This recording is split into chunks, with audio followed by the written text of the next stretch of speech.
Hello बच्चों। बच्चे अपन कर रहे हैं क्लास 12 टीएस गरेवाल का सॉल्यूशन सीरीज, जिसमें हमने चैप्टर नंबर 2 का क्वेश्चन नंबर 10 तक कर लिया था। जिसमें एक क्वेश्चन आप लोग का बाकी है, दैट इज क्वेश्चन नंबर 8। तो आज अपन करेंगे चैप्टर 2 अकाउंटेंसी क्लास 12 चैप्टर 2 का क्वेश्चन नंबर 8। ठीक है। तो क्वेश्चन नंबर 8 आपको क्या बोल रहा है, यहाँ पे देखते हैं क्वेश्चन नंबर 8। क्वेश्चन नंबर 8 आपको बोला जा रहा है, Abhay, Babu, and Charu are partners sharing profit and loss equally. They agreed to admit Daman for equal share of profit. तीन पार्टनर है, Abhay, Babu and Charu, that is A B C, तीन equal partner है। एक नया पार्टनर दमन D admit हो रहा है for equal share. For this purpose, the value of goodwill is to be calculated on the basis of 4-year purchase. Underline करेंगे 4-year purchase को, of average profit of last 5 year. पिछले 5 साल का average profit को हम 4 year से multiply करेंगे, because four year purchase है। This profit for the year ended 31st March where rupees 2019, 2020, 21, 22 and 23 का आपको प्रॉफिट और लॉसेस दिए हुए। ठीक है। On 1st April 2022, a car for rupees 1 lakh was purchased and debited to travelling expense account, which depreciation is to be charged at the rate 12% per annum. बच्चे बहुत अच्छा पॉइंट है ये, इसमें ध्यान देना। एग्जाम में बहुत बार पूछा जाता है इस टाइप का क्वेश्चन। ये एक अच्छा एडजस्टमेंट है काफी। इसमें क्या बोला जा रहा है, हमने एक कार परचेज किया था 1 लाख रुपीस का। कब? On 1st April 2022। डेट पे भी बहुत ध्यान देंगे, बिकॉज एडजस्टमेंट कोई सी डेट में दिया है, आप एडजस्टमेंट कोई दूसरे ईयर पे कर दोगे, तो डेट का स्पेशल फोकस रखोगे अगर आप कहाँ पे एडजस्टमेंट है उस चीज को। ठीक है। क्या बोला जा रहा है, हमने एक कार परचेज किया था 1st अप्रैल 2022 में 1 लाख रुपीस का, जिसको हमने डेबिट कर दिया है ट्रैवलिंग एक्सपेंस में, और उस कार के ऊपर डेप्रिसिएशन लगना था 25% पर एनम का। ठीक है। ये दो एडजस्टमेंट यहाँ पे करेंगे अपन। Interest of rupees 10,000 of non trade investment, अगर अगेन अंडरलाइन करेंगे नॉन ट्रेड इन्वेस्टमेंट को, is credited to income for the year ended 31st March 2022 and 2023। यहाँ पे 2 साल में एडजस्टमेंट है। Calculate the value of goodwill after adjusting the above. हमें इस क्वेश्चन में क्या निकालने बोल रहा है बच्चे, हमें इस क्वेश्चन में निकालने के लिए बोल रहा है गुडविल। तो गुडविल का फॉर्मूला क्या हो जाएगा, गुडविल का फॉर्मूला होगा यहाँ पे average normal profit, average normal profit, average normal profit into number of year purchase, into number of year, into number of year purchase. ठीक है। Average normal profit into number of year purchase. तो हमें average normal profit निकालेंगे। Number of year purchase कितना दिया हुआ है बच्चे क्वेश्चन में, नंबर ऑफ ईयर परचेज दिया हुआ है 4 ईयर। ठीक है। अब हमें क्या चाहिए इसके लिए, हमें चाहिए एवरेज नॉर्मल प्रॉफिट। तो इसको अपन कैलकुलेट कर लेते हैं एक वर्किंग नोट में। ये नीचे थोड़ा सा वर्किंग नोट बनाएंगे। Working note number 1, calculation of average normal profit, calculation of average normal profit. हम एवरेज नॉर्मल प्रॉफिट कैलकुलेट करेंगे, अपन निकालेंगे calculation of average normal profit. ठीक है। तो इसके लिए देखिए मैं एक फॉर्मेट बना रहा हूं, थोड़ा सा दूसरा चेंज करूंगा फॉर्मेट को। अच्छा है आप इससे बनाएंगे तो ज्यादा अच्छा है। देखिए क्या है फॉर्मेट, किस टाइप से बना रहा हूं। ये first year, second year, third, fourth और फिफ्थ ईयर।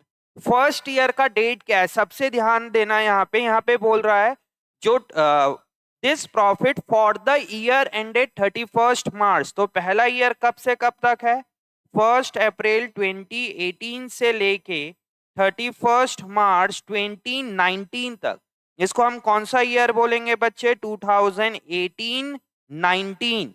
1 अप्रैल 2018 से 31 मार्च 2019, यहाँ पे भी कई लोग को कंफ्यूज होता है। तो पहला ईयर है हमारा 2018-19, दूसरा हमारा ईयर है 2019-20, तीसरा हमारा ईयर है 2020-2021, चौथा है 2021-2022 और तीसरा है हमारा 2020-2022-23।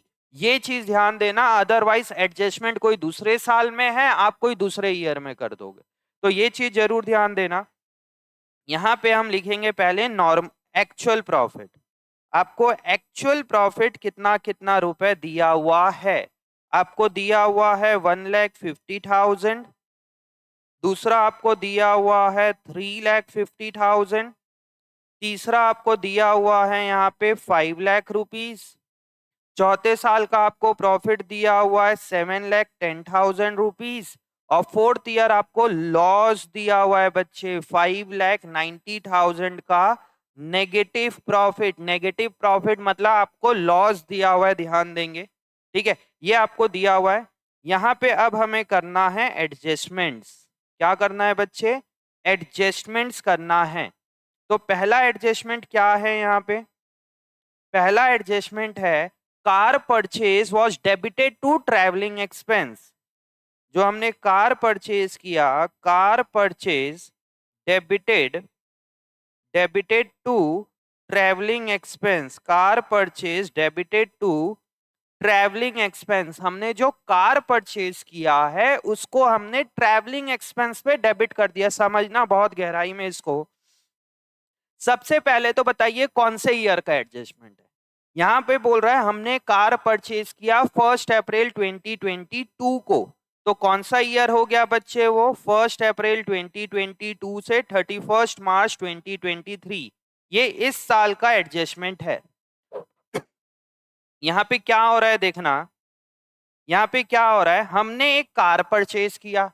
बताइए बच्चे जो कार परचेज किया है वो बैलेंस शीट में जाएगा कि प्रॉफिट एंड लॉस अकाउंट पे जाएगा? सर वो तो बैलेंस शीट में जाएगा। बैलेंस शीट में जाएगा मतलब प्रॉफिट एंड लॉस पे नहीं जाना चाहिए। आप एक कार परचेज कर रहे हो, अगर इसको मैं सही करूं तो कार परचेज हमारा कहा जाएगा बच्चे? बैलेंस शीट में जाएगा। कार कितने रुपए की कार परचेज किया था हमने? 1 लाख रुपीस की। बट ये नालायक अकाउंटेंट ने क्या कर दिया, उसको बैलेंस शीट में ना लिख के उसको लिख दिया है प्रॉफिट एंड लॉस अकाउंट पे एज अ ट्रैवलिंग एक्सपेंस। क्या लिख दिया बच्चे? As a travelling expense 1 lakh rupees. यहां पे लिखना चाहिए था, उसने यहां पे नहीं लिखा। वो अकाउंटेंट नालायक होगा, वो नालायक अकाउंटेंट ने कहा लिख दिया बच्चे? प्रॉफिट एंड लॉस अकाउंट में लिख दिया। अब अगर वो एक्सपेंस साइड 1 लाख रुपए लिखा तो इस वजह से हुआ क्या होगा, आपका उस साल का नेट प्रॉफिट कम हो गया होगा। अगर मैं इसको यहां नहीं लिखता, इसको मैं यहां से हटाऊंगा, अगर इसको मैं यहां से हटाऊंगा तो क्या होगा, मेरा नेट प्रॉफिट बढ़ जाएगा। कौन से ईयर का बढ़ेगा बच्चे नेट प्रॉफिट? ये बढ़ेगा हमारा 2022-2023 का। तो सबसे पहले तो मैं यहाँ पे 1 लाख रुपीस क्या करूंगा बच्चे? प्लस करूंगा, क्योंकि वो एक्सपेंस तो था ही नहीं, वो मेरा एसेट था। समझ में आया बच्चे? ध्यान देना है, इसमें हमने एक एसेट को एक्सपेंस बुक कर लिया है। अब जैसे ही मैं इस एक्सपेंस को यहां से हटाऊंगा तो मेरा प्रॉफिट बढ़ जाएगा, या जो लॉस था वो लॉस थोड़ा सा कम हो जाएगा, वो क्योंकि मेरा एक्सपेंस था ही नहीं, वो तो मेरा एसेट था। समझ में आया? अब मैं इसको यहां से हटा दूंगा, ये मेरा यहां से हट गया और कहा पहुंच गया बच्चे? वो पहुंच गया हमारे बैलेंस शीट में, जो कि एक्चुअल में जाना चाहिए था। हमने उसको बैलेंस शीट पे लिख दिया। अब बच्चे कार परचेज किए हो, कार परचेज किए हो तो कार में तो डेप्रिसिएशन भी लगेगा। समझ में आया मुद्दे की बात? अब कार परचेज किए हो तो कार में डेप्रिसिएशन भी बोला गया है क्वेश्चन में, on which depreciation is to be charge at the rate 25%। तो ये पूरे साल आप कार यूज किए 1 अप्रैल 2022 से 31 मार्च 2023, आपने यहाँ पे 1 लाख रुपए की कार परचेज किया, तो साल के एंड में आपको यहाँ पे क्या लगाना पड़ेगा बच्चे, यहाँ पे डेप्रीशिएशन लगाना पड़ेगा। और डेप्रीशिएशन कहा जाएगा प्रॉफिट एंड लॉस अकाउंट में। कितना रुपया है डेप्रीशिएशन का बच्चे, 1 लाख के ऊपर 25%, 25% है ना, हाँ जी। तो कितना रुपया होगा डेप्रीशिएशन का, 25,000। तो मुझे यहाँ पे लिखना पड़ेगा टू डेप्रीशिएशन ऑन कार, कितने रुपए से, 25,000 रुपीज से। अगर मैं यहाँ पे एक एक्सपेंस लिखूंगा तो मेरा प्रॉफिट क्या होगा बच्चे, कम हो जाएगा। मेरा नेट प्रॉफिट 25,000 से कम होगा। किस वजह से कम होगा, बिकॉज ऑफ डेप्रीशिएशन। तो यहाँ पे मुझे इसी का दूसरा पार्ट जो है, मुझे यहाँ पे डेप्रीशिएशन भी तो लगाना पड़ेगा। डेप्रीशिएशन उस कार में कितना रुपए लगाना पड़ेगा बच्चे, डेप्रीशिएशन 25,000 रुपीज का मुझे डेप्रीशिएशन लगाना पड़ेगा। अब पहले 1 लाख को ट्रैवलिंग एक्सपेंस में जो लिखे उसको हटा के इधर करोगे तो आपका 1 लाख रुपीज से प्रॉफिट बढ़ेगा। क्यों, क्योंकि वो एक्चुअल में एक्सपेंस ही नहीं, एक्सपेंस नहीं है तो आपका नेट प्रॉफिट बढ़ गया। इसलिए मैंने यहां से 1 लाख रुपीज को ऐड बैक कर लिया। समझ में आया ये वाला पॉइंट आपको अच्छे से, ठीक है। और दूसरा, अब आपने कार को क्या बना लिया, एसेट बना लिया। कार को आप एसेट बना रहे हो तो क्या लगेगा उसके ऊपर बच्चे, डेप्रीशिएशन लगेगा। तो उस चीज को आपको माइनस करना पड़ेगा। अच्छा पॉइंट था बच्चे, इसीलिए मैंने इस क्वेश्चन को लास्ट में कराया। काफी अच्छा पॉइंट है ये, इस चीज को कॉन्सेप्चुअली आपका स्ट्रांग रहना चाहिए। कुछ नहीं है कॉन्सेप्ट के अंदर, जो एक्सपेंस नहीं है आप उसको हटा दो, और जो एक्चुअल में डेप्रिसिएशन एक्सपेंस है उसको एक्सपेंस को एज अ एक्सपेंस चार्ज कर दो, तो नेट प्रॉफिट 25,000 से कम होगा और नेट प्रॉफिट 1 लाख रुपीज से बढ़ जाएगा। ठीक है। अब इसमें दूसरा पॉइंट जो बोल रहा है, interest of ₹10,000 on non trade investment is credited to income. देखिए इसमें क्या हो रहा है, हमें कुछ इंटरेस्ट मिला, इंटरेस्ट जो मिला तो उस इंटरेस्ट को तो हम पक्की बात है क्रेडिट करेंगे। इंटरेस्ट ऑन इन्वेस्टमेंट कितने रुपए से, 10,000 रुपीज से। बट बच्चे ये कौन सा इंटरेस्ट है, ये इंटरेस्ट है non trade, non trade investment है, जो कि बिजनेस की डे टू डे एक्टिविटी नहीं है। Non trade investment, non trade investment है ये। समझ में आ रहा है, इस नॉन ट्रेड इन्वेस्टमेंट से हमें क्या मिला, इंटरेस्ट मिला। इंटरेस्ट मिलेगा तो मेरा इस साल का प्रॉफिट बढ़ जाएगा। क्या जो बिजनेस टेक ओवर करेगा उसको भी नॉन ट्रेड इन्वेस्टमेंट के ऊपर इंटरेस्ट मिलेगा क्या? लाइक कंपनी ने कहीं पे इन्वेस्ट किया, कोई गोल्ड परचेज किया, कोई शेयर परचेज किया, कोई डिवेंचर परचेज किया, बिजनेस की एक्टिविटी थोड़ी ना है। जब बिजनेस की एक्टिविटी नहीं है तो वो हमारा नॉर्मल प्रॉफिट नहीं है बच्चे। नॉर्मल प्रॉफिट नहीं है तो उसको हटाना पड़ेगा। देखिए इंटरेस्ट ऑन इन्वेस्टमेंट की वजह से क्या हुआ, मेरा नेट प्रॉफिट बढ़ गया है। अब मुझे क्या करना पड़ेगा, उस नेट प्रॉफिट को कम करना पड़ेगा। कौन कौन से ईयर में बोल रहा है, 2022 और 2023, 2 साल में है। 31 मार्च 2022, तो यहाँ पे मैं 10,000 रुपीज को कम करूंगा, यहाँ पे मैं 10,000 रुपीज को कम करूंगा, और यहाँ पे भी मेरा 10,000 रुपीज कम होगा।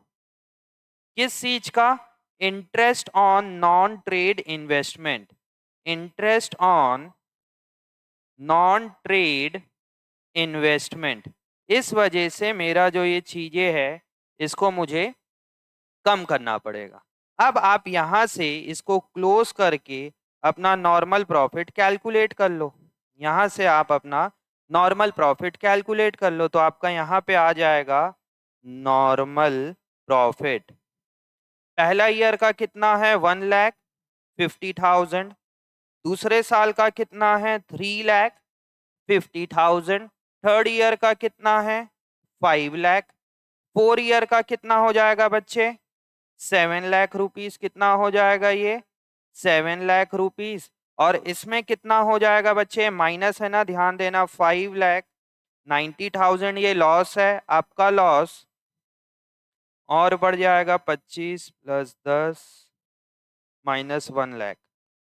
तो कितना हो जाएगा ये आपका हो जाएगा 5,25,000। कितना हो जाएगा? 5,25,000 रुपीज हो जाएगा ये आपका यहाँ पे आ जाएगा 5,25,000 रुपीज का लॉस। ये है आपका लॉस। देखिए कैसे हुआ, 590 का लॉस था, 1 लाख रुपीज से आपका लॉस कम हो गया तो कितना हो जाएगा? 490। 490 में आपका लॉस और बढ़ गया कितना? 35 से, तो 490 प्लस 35 कितना हो जाएगा? 5,25,000। समझ में आया क्या है बच्चे? ये वाला पॉइंट बहुत इंपॉर्टेंट था। इसमें कार वाला, एक तो पहले आपका कैपिटल एक्सपेंडिचर को रेवेन्यू एक्सपेंडिचर मान लिया, और उस कैपिटल एक्सपेंडिचर के ऊपर एक डेप्रिसिएशन लगना था, that is called revenue expenditure, तो वो आपका यहाँ पे माइनस होगा। प्लस 2 साल का आपकी जो नॉन ट्रेड इन्वेस्टमेंट की वजह से इनकम हो रही थी, वो इनकम से आपका प्रॉफिट कम होगा, तो उस प्रॉफिट को आप कम करोगे, वो आपके नॉर्मल प्रॉफिट का पार्ट नहीं है। समझ में आया? अब हम निकालेंगे एवरेज नॉर्मल प्रॉफिट। अब हम निकालेंगे average normal profit.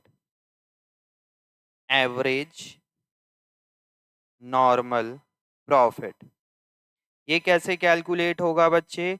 1,50,000 plus 3,50,000, 5 lakh plus 5 lakh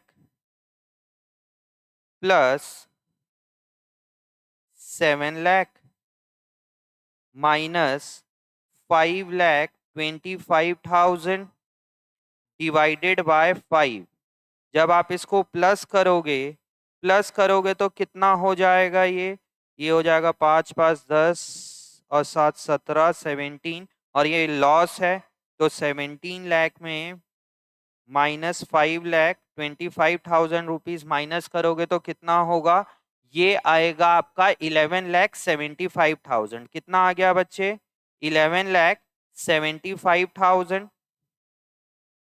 ठीक है, आप 11,75,000 को, ये आ गया आपका 11,75,000। इस 11,75,000 को आप 5 ईयर से डिवाइड करोगे तो कितना आ जाएगा? ये आ जाएगा 2,35,000 रुपीज। 2,35,000 रुपीज। और ये आपको मिल गया आपका एवरेज नॉर्मल प्रॉफिट। इसको नंबर ऑफ ईयर परचेज से मल्टीप्लाई कर दो। 2,35,000, 2,35,000 into into 4 year, into 4 year करोगे तो कितना आ जाएगा? ये आ जाएगा आपका 9,40,000। Therefore goodwill is equal to, goodwill कितना हो जाएगी? ये आपकी आ जाएगी 9,40,000 rupees. This is your answer. समझ में आया इस पॉइंट पे क्या था? सिर्फ वो कार वाले पॉइंट को आपको अंडरस्टैंड करना है कि कार वाला क्या है, और इंटरेस्ट वाला भी अच्छा पॉइंट है। काफी अच्छा क्वेश्चन था, स्टार लगा के रखेंगे। अभय Babu and Charu are partner वाला क्वेश्चन। समझ में आ रहा है? एग्जाम से पहले जरूर करके जाना, अच्छा है। अच्छा कुछ सीखने को मिल रहा है आपको कि क्या चीज आपका abnormal profit, abnormal loss, abnormal expenses है, उसको ट्रीटमेंट कैसे करेंगे। अगर आप इस एक बिजनेस को टेक ओवर करोगे तो एबनॉर्मल प्रॉफिट होने वाला होगा नहीं, एबनॉर्मल लॉस होगा नहीं, आपके नॉर्मल एक्सपेंसेस माइनस होने चाहिए। तो सारे चीजों का ट्रीटमेंट है। अच्छा टॉपिक है, प्रैक्टिकल टॉपिक है, क्वेश्चन नंबर 5 से लेके 10 तक जो हमने पढ़ा है अभी। ठीक है, जिसमें क्वेश्चन 8 काफी अच्छा है, स्टार लगाएंगे इसको और अच्छे से बनाएंगे। ठीक है, कोई डाउट हो तो बताएंगे, कोई भी किसी को कुछ डाउट हो तो। ठीक है, चलिए आज इतना ही रखते हैं, अगली क्लास में मिलते हैं आगे के क्वेश्चन के साथ। चलिए बाय बाय।